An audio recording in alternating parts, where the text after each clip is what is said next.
Europe is a continent of legendary museums. In Paris, there is the Louvre. In Vienna, the Hofburg.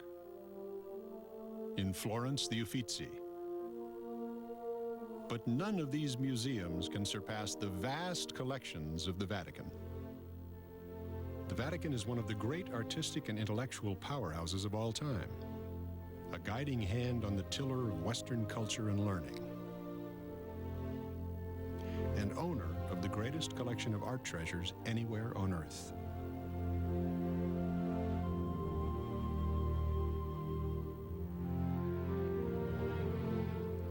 The Vatican boasts one of the world's greatest museums, a complex with 4.5 miles of corridors.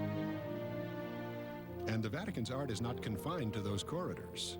St. Peter's Basilica contains mosaics and statues by the hundreds. The walls of the papal apartments are covered from floor to ceiling with priceless frescoes.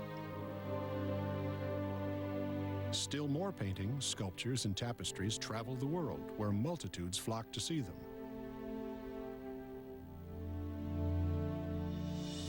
The pathways in the Vatican gardens are bordered by fragments of ancient cultures.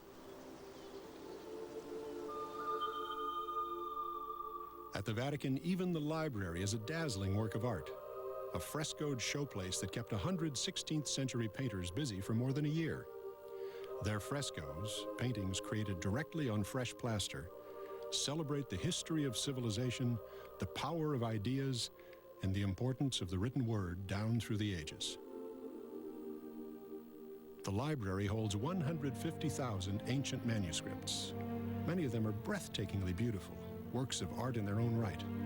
Dating back thousands of years, these priceless works, both sacred and secular, tell the stories of Egyptian pharaohs, Greek philosophers, Roman emperors, Christian saints, the entire history of civilization.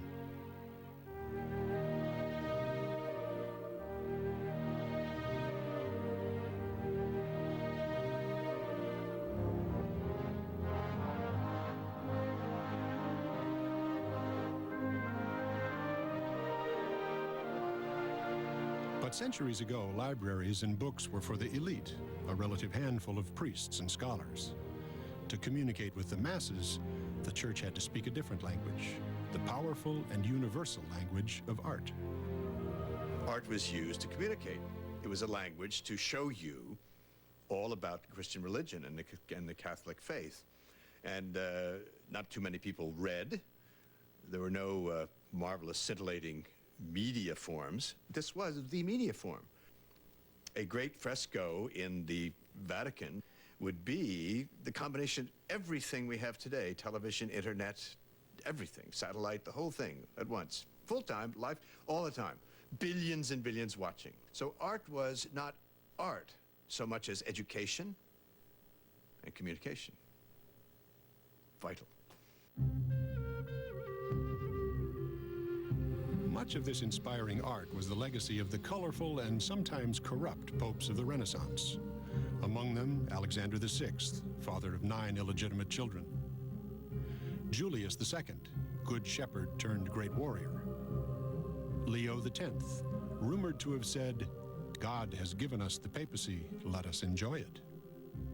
The church, the Renaissance popes believed, had an obligation to bring together all that was grandest, all that was most beautiful in the past, in the present, so as to pass on to the future this vision of universal salvation, all that was beautiful, all that was noble, all that is best in human nature, all that is greatest in human history.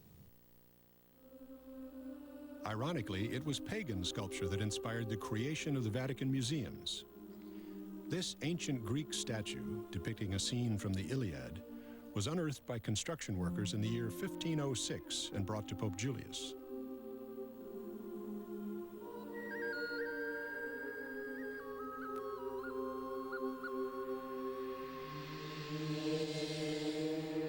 Julius displayed it in a courtyard of his palace, alongside this early statue of the pagan god Apollo.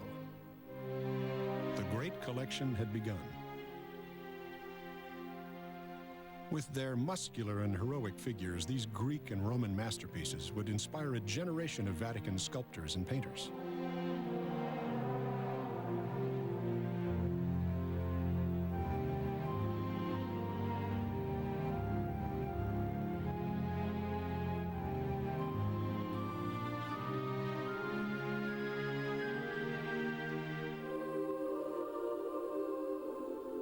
But it was painting that would become the ultimate expression of creative genius at the Vatican.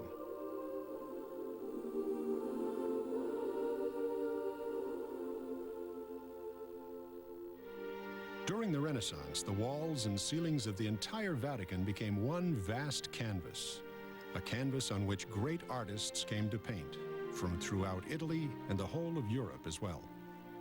So if you were talented and you were singled out to be an apprentice, become an artist, you naturally got a commission from the church. And the Vatican, St. Peter's, was big time, the biggest time. The luck of the game is that indeed the Vatican is in Italy. Italy. There's one unending series of artistic genius. These people would pour in because that's where the excitement was. And we have to remember that a creative person, it's not the money, it's not the living wage, it's not even, rushing up to the Pope. It's doing it.